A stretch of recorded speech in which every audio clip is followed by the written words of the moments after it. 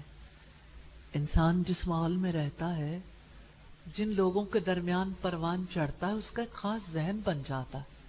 اس ذہن سے نکل کر کسی کا اعتراف کرنا بہت بڑی بات ہے. اور محمد رسول اللہ صلی اللہ علیہ وسلم کا اعتراف کیا گیا کہ آپ تاریخ کی سب سے محترم شخصیت ہے، the most influential person of the history، سب سے زیادہ اثر ڈالنے والی شخصیت محمد صلی اللہ علیہ وسلم ہے. حیرت ہوتی ہے جب ہم کائنات میں دیکھتے ہیں، جیسے ہم رات کو آسمان پر تاروں کو دیکھتے ہیں، آسمان پر ہمیں ایک ایسی دنیا دکھتی ہے، شاید دور بیٹھے ہوئے وہ ستارے، وہ سیارے ہمیں بہت چھوٹے دکھتے ہیں، لیکن زمین پر کون سا ایسا مقام ہے، کون سا ایسا دور ہے جہاں آپ صلی اللہ علیہ وسلم کا اثر نہ پڑا ہو، دوستی ہو یا دشمنی. آج بھی دنیا کی سب سے بڑی شخصیت جس کے بارے میں دشمنی ہے تو شدید اور محبت ہے تو شدید، وہ محمد صلی اللہ علیہ وسلم ہے. تاریخ کی واحد شخصیت جو سب سے زیادہ کامیاب رہی، اور اسٹیو جابس کہتا ہے مس فٹس کے حوالے سے کہ دنیا میں بہت سے مس فٹس موجود ہیں. اس کا کہنا یہ ہے کہ آپ ان سے اختلاف کر سکتے ہیں، آپ ان کے اقوال بیان کر سکتے ہیں، ان کی تعظیم کر سکتے ہیں یا انہیں بدنام کر سکتے ہیں. ایک کام آپ نہیں کر سکتے، آپ انہیں نظر انداز نہیں کر سکتے. اور سچی بات یہ ہے کہ محمد رسول اللہ صلی اللہ علیہ وسلم کی شخصیت ایسی ہے جنہیں اس جہان میں کبھی کوئی نظر انداز نہیں کر سکا. اسٹیو جابس کہتا ہے کہ مس فٹس وہ ہیں جو تبدیلی لاتے ہیں، نسل انسانی کو آگے بڑھاتے ہیں، اور محمد رسول اللہ صلی اللہ علیہ وسلم کی شخصیت ایسی ہے جس کی زبان سے نکلا قال قال رسول اللہ صلی اللہ علیہ وسلم، کہ اللہ کے رسول صلی اللہ علیہ وسلم نے یہ فرمایا. کہ آپ جانتے ہیں لاکھوں ایسے افراد تھے جنہوں نے کہا قال قال رسول اللہ صلی اللہ علیہ وسلم، اور لاکھوں افراد کی زندگیوں کو ادھیڑ ڈالا گیا. سچ کہا یا جھوٹ؟ حافظہ ٹھیک تھا؟ ایسا تو نہیں تھا کہ پہلے حافظہ درست ہو اور بعد میں ان کا حافظہ خراب ہو گیا ہو. ایسا تو نہیں تھا کہ ان پر کوئی بہتان لگا. جس نے کہا قال قال رسول اللہ، وہ رسول اللہ نہیں ہے، رسول اللہ کے بارے میں بات کرنے والا ہے. اور اورینٹلسٹ زیہر کہتا ہے، مستشرق اورینٹلسٹ اسے کہتے ہیں جو مسلمان نہیں ہوتے لیکن مسلمانوں کی مذہبی کتابوں کو یعنی قرآن اور حدیث کو انہوں نے اسٹڈی کیا ہوتا ہے. انہیں ہدایت تو نہیں ملتی لیکن وہ اس کے ماہر ضرور ہوتے ہیں. مستشرق زہر کہتا ہے کہ مسلمان وہ جنونی قوم ہے جس نے ہر اس شخص کی زندگی کے بارے میں تحقیق کر ڈالی جس کی زبان سے نکلا قال قال رسول اللہ صلی اللہ علیہ وسلم. 5 لاکھ افراد، ان کے حالات زندگی کو مسلمانوں نے اکٹھا کیا، تحقیق کی، بیان کرنے والا سچا ہے یا جھوٹا. اصول وضع کیے گئے تاریخی صداقت کو چیک کرنے کے لیے، اور پھر جو آپ صلی اللہ علیہ وسلم نے فرمایا اس کے بارے میں جانچ پڑتال اور پرکھ کے بعد راویوں کے حوالے سے وہ احادیث الگ کر لی گئیں جو احادیث بالکل صحیح تھی، جو گھڑی گئی تھی، جو صحیح کے معیار پر تو پوری نہیں اترتی راوی کے پوائنٹ آف ویو سے، لیکن حسن ہے، اچھی ہے. یا اگر کسی جگہ پر ایک راوی رہ گیا تو اسے خبر واحد کہا گیا، لیکن کوئی ایک حدیث بھی ایسی نہیں جس کا مقام متعین نہ کیا گیا ہو. اور آپ جانتے ہیں کہ راویوں کے کتنے درجات ہیں. جس نے صحابی سے سنا، صحابی نے رسول اللہ سے سنا، پھر صحابی کے بعد تابعی، جس نے کسی صحابی سے سنا، تابعی کے بعد تبع تابعی، پھر حدیث مدون ہو گئی. اللہ پاک نے کتنی سچی بات ارشاد فرمائی، اِنَّا نَحْنُ نَزَّلْنَا الذِّكْرَ وَإِنَّا لَهُ لَحَافِظُونَ، بے شک ہم نے اس ذکر کو نازل کیا اور ہم ہی اس کی حفاظت کرنے والے. اور آپ جانتے ہیں الذکر قرآن حکیم بھی ہے. اور ایک اور چیز جس کا تذکرہ ہمیں قرآن حکیم میں جا بجا ملتا ہے، اللہ رب العزت نے فرمایا سورہ النجم میں، وَمَا يَنْتِقُ عَنِ الْهَوَىٰ إِنْ هُوَ إِلَّا وَحْيٌ يُوحَىٰ، آپ تو اپنی مرضی سے لب کشائی نہیں کرتے، آپ وہی کچھ کہتے ہیں جو آپ کی طرف وحی کی جاتی ہے. تو آپ نے جو کہا اللہ تعالیٰ کی پسند اس کے حکم کے مطابق، آپ نے جس سے روکا اللہ تعالیٰ کی پسند ناپسند اور اللہ تعالیٰ جس سے ناراض ہوتے ہیں اس چیز سے آپ نے روکا. جس پر خاموشی اختیار کی تو اس وجہ سے کہ نہ وہ پسندیدہ ہے نہ ناپسندیدہ، کرنا چاہیں تو کر لیں، نہ کرنا چاہیں تو پکڑ نہیں. تو ایسی تمام احادیث جو ہم پڑھتے ہیں جن کی تحقیق ہوئی وہ بھی اللہ تعالیٰ کی جانب سے وحی ہے. تو وحی صرف قرآن نہیں ہے. ڈاکٹر یاسین مظہر الدین صدیقی جن کا تعلق علی گڑھ یونیورسٹی سے ہے، 2000 میں میری ان سے ملاقات ہوئی تھی. وہ پاکستان آئے، بہت اعلیٰ نوعیت کی تحقیقی کتب لکھی ہیں، جن میں سے ایک کتاب میں انہوں نے ثابت کیا ہے کہ حدیث وحی ہے. تو حدیث اللہ تعالیٰ کی جانب سے ہے. جو اللہ کے رسول نے کہا، کیا، روکا یا جس پر آپ خاموش رہے، وہ سب کچھ اللہ تعالیٰ کی جانب سے ہے. اللہ تعالیٰ نے اس کی حفاظت بھی اسی طرح سے کی جیسے اپنے کلام قرآن مجید کی حفاظت کی ہے. آج اگر ہمیں دنیا میں موسٹ انفلوئنشل پرسنالٹی محمد صلی اللہ علیہ وسلم کی نظر آتی ہے تو آپ صلی اللہ علیہ وسلم اللہ تعالیٰ کا انتخاب تھے. اور آپ صرف اپنی انفرادی زندگی میں ایک اچھے انسان نہیں تھے. جیسے آج مسلمانوں کو غلط فہمی ہو گئی کہ اچھی عبادت کر لو تو اتنا ہمارے لیے کافی ہے، نماز، روزہ، حج، زکوٰۃ اور ذکر اذکار، اور اس کے علاوہ زیادہ سے زیادہ صدقہ کر لیں، دعائیں کر لیں، دیٹس اٹ. مجھے حیرت ہوتی ہے جب محمد صلی اللہ علیہ وسلم کی نبوت کا پہلا معاملہ تھا، پہلی وحی نازل ہوئی، سیدہ خدیجہ رضی اللہ تعالی عنہ کے پاس رسول اللہ آئے تھے اور آپ نے جاتے ہی کہا تھا مجھے کچھ اڑا دو.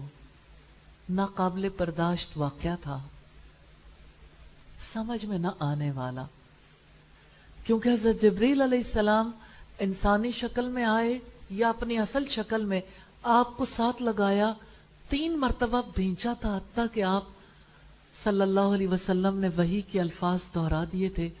جب آپ واپس آئے، جب آپ نے کچھ آرام کر لیا، اٹھ بیٹھے، سیدہ خدیجہ سے کہا لقد خشیت علی نفسی، مجھے میری جان کا ڈر ہے.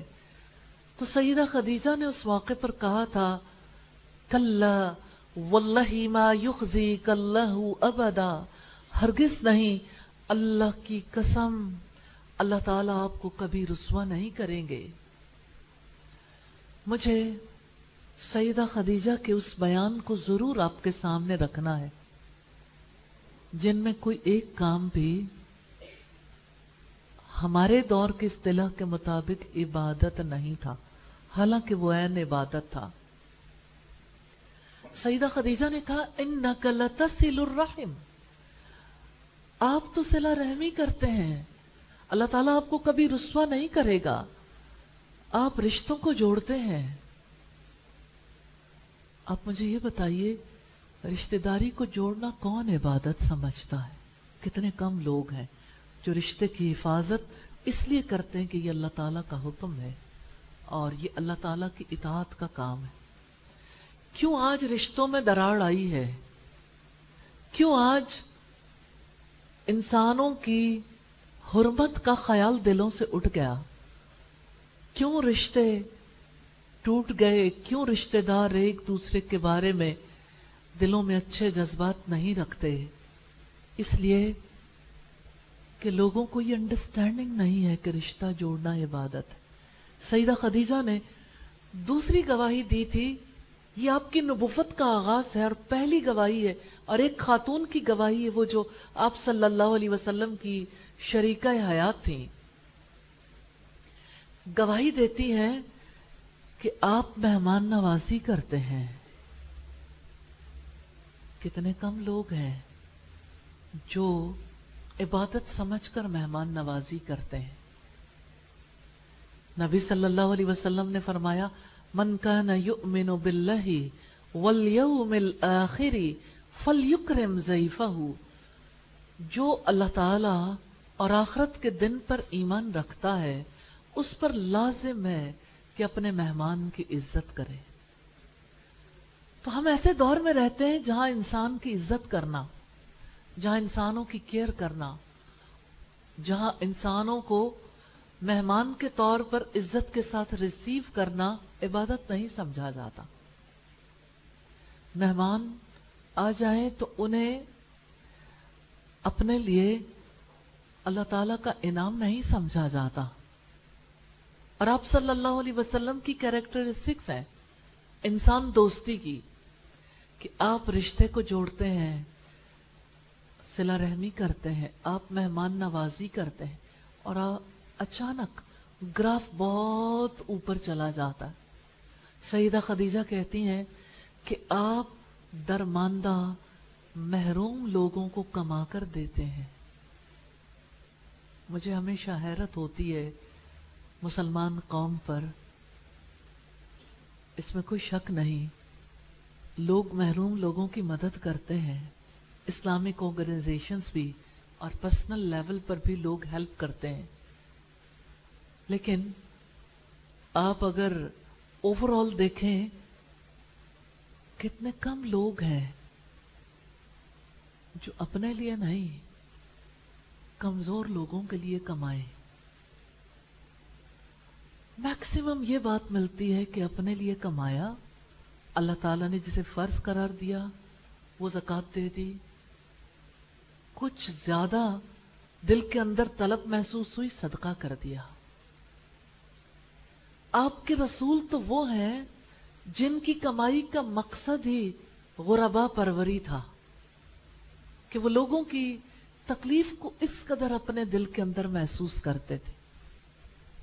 نبوت کے اعلیٰ مقام پر فائز ہے، اور یہ پہلی گواہی ہے، پہلا فرد ہے جو اسلام لایا، وہ آپ صلی اللہ علیہ وسلم کے اخلاق کی گواہی دیتا ہے کہ آپ محروم لوگوں کو کما کر دیتے ہیں، یتیموں اور بیواؤں کی مدد کرتے ہیں۔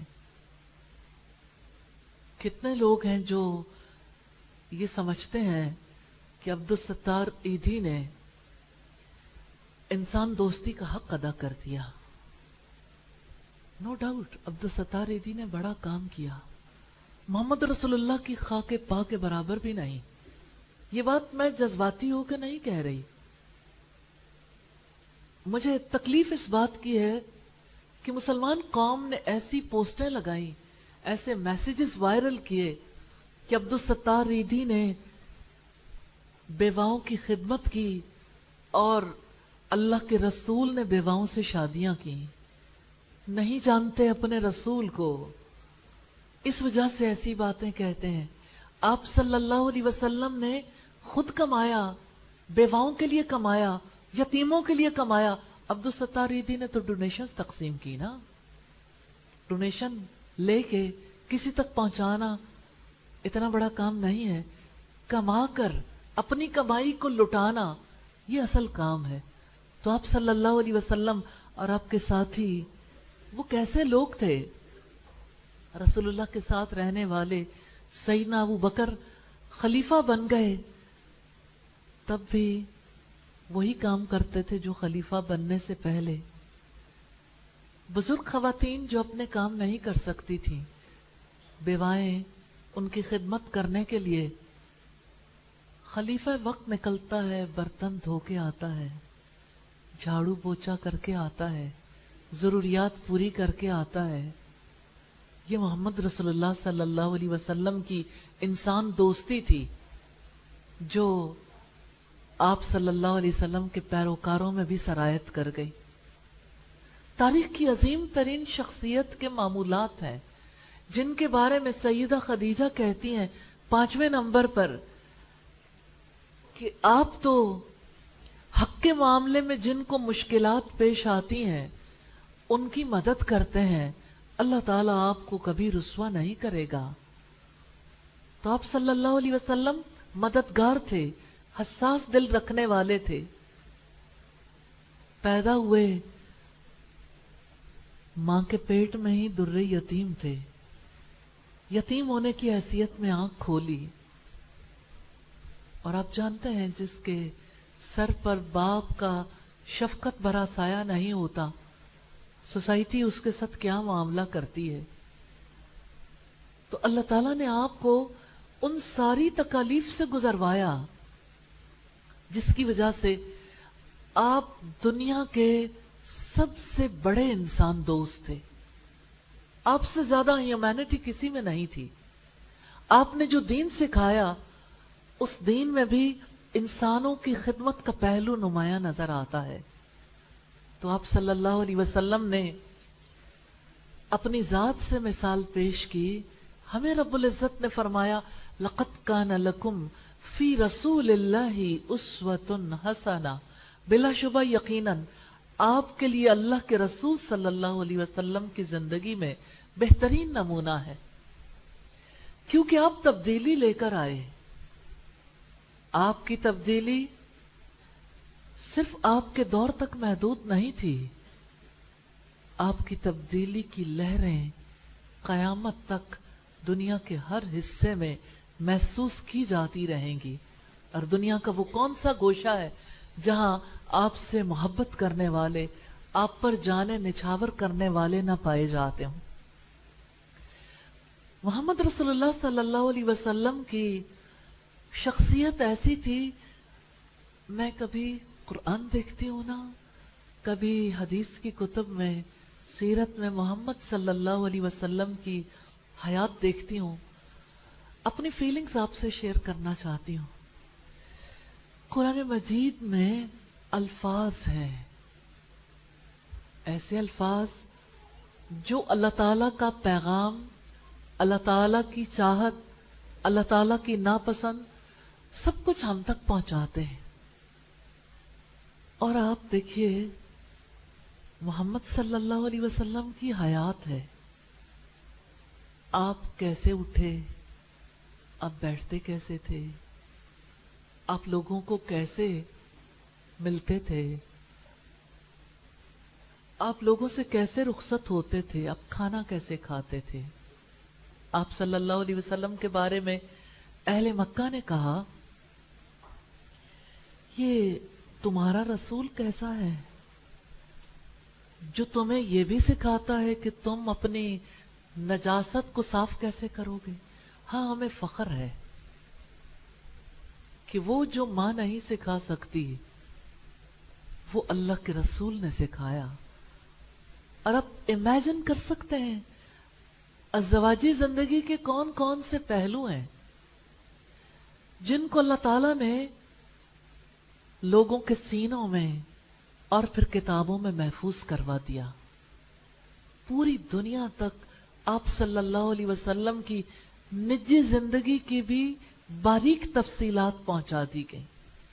آپ صلی اللہ علیہ وسلم اجتماعی طور پر کیسے معاملات کرتے تھے، آپ کی معیشت، معاشرت، سیاست، قانون، یہ تو وہ چیزیں ہیں جو بڑی آبویس ہیں، لیکن آپ امیجن کر سکتے ہیں آپ سوچتے کیسے تھے، آپ اللہ تعالیٰ کے بارے میں کیسے احساسات اور کیسے جذبات رکھتے تھے.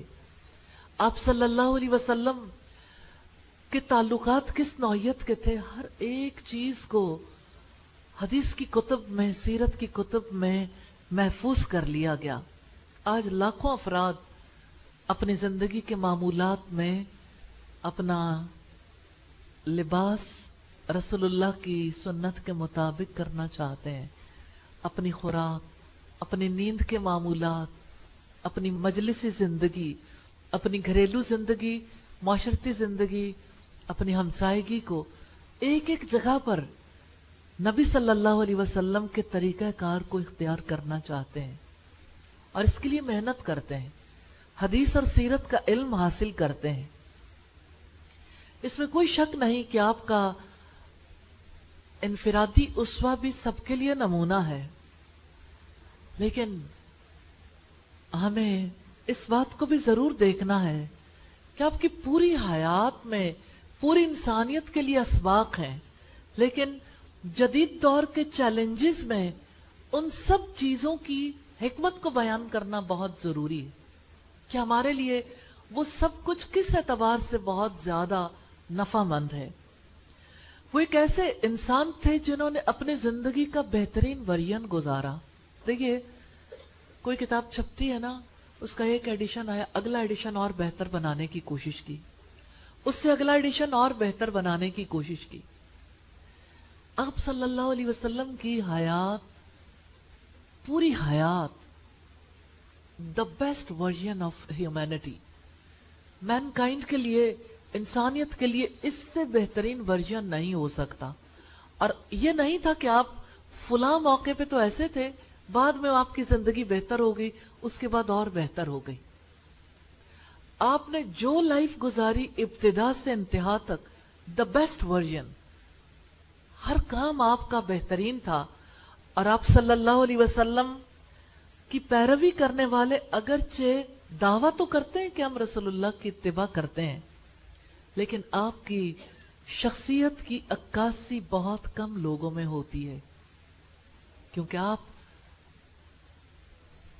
آپ کی سوچ، آپ کی روح، آپ کا جسم، آپ جو کچھ کرتے تھے، صحابہ کرام نے جیسے آپ کو سمجھا، جیسے ان کی زندگی کو اپنی زندگیوں میں اتارا، ان کے بعد آنے والوں نے جیسے سمجھا، اتنا زمانہ گزرنے کے بعد بہت کم افراد رہ گئے جو حقیقی معنوں میں آپ صلی اللہ علیہ وسلم کی زندگی کے عکاس ہیں. آج کی اس نشست کا مقصد یہ ہے کہ ہم اپنی زندگی کی صبح شامیں گزارتے ہیں، اور آپ دیکھیے صبح ہوتی ہے، شام ہوتی ہے، زندگی یوں ہی تمام ہوتی ہے. کیوں نہ ہم تاریخ کی عظیم شخصیت کے ایک ایک پہلو کو لیتے ہوئے اپنی زندگی کو روشن کرنا شروع کر دیں. آپ صلی اللہ علیہ وسلم کی عادت تھی اور آپ اس کا حکم دیتے تھے کہ آسان سے مشکل کی جانب بڑھیں. آپ نے جب کبھی کسی علاقے میں کسی کو نگہبان، گورنر بنا کر بھیجا تو اس کو نصیحت کی، بشروا ولا تنفروا، خوشخبریاں دو، نفرتیں پیدا نہ کرو، یسروا ولا تعسروا، آسانیاں پیدا کرو، مشکلات پیدا نہ کرو. تو آپ صلی اللہ علیہ وسلم کی زندگی کے مطابق اپنی زندگی ڈھالنا لازم ہے کہ ہمارے رب نے ہمیں فرمایا، سورہ آل عمران آیت نمبر 31، رب العزت کا فرمان ہے قل ان کنتم تحبون اللہ، آپ کہہ دیجئے اگر آپ اللہ تعالی سے محبت کرتے ہو، فاتبعونی، تو میری پیروی کرو، میرے فٹ سٹیپس کو فالو کرو، یحببکم اللہ، اللہ تعالیٰ آپ سے محبت کرے گا، وَيَغْفِرْ لَكُمْ ذُنُوبَكُمْ، اور آپ کے لیے آپ کے گناہ معاف کر دے گا۔ تو اب دیکھیے کہ محمد صلی اللہ علیہ وسلم کی پیروی کرنے کی، آپ کی زندگی کے اعمال اختیار کرنے کی خوشخبری کتنی بڑی ہے۔ اگر اللہ تعالیٰ سے محبت ہے نا تو اپنے نبی کو فالو کر لو، اللہ تعالیٰ تب آپ سے محبت کرے گا، اور اللہ تعالیٰ تب آپ کے گناہوں کو بخش دے گا، یعنی اس سے پہلے کی جو غلطیاں ہیں اللہ تعالیٰ ان سے آپ کو پاک کر دے گا۔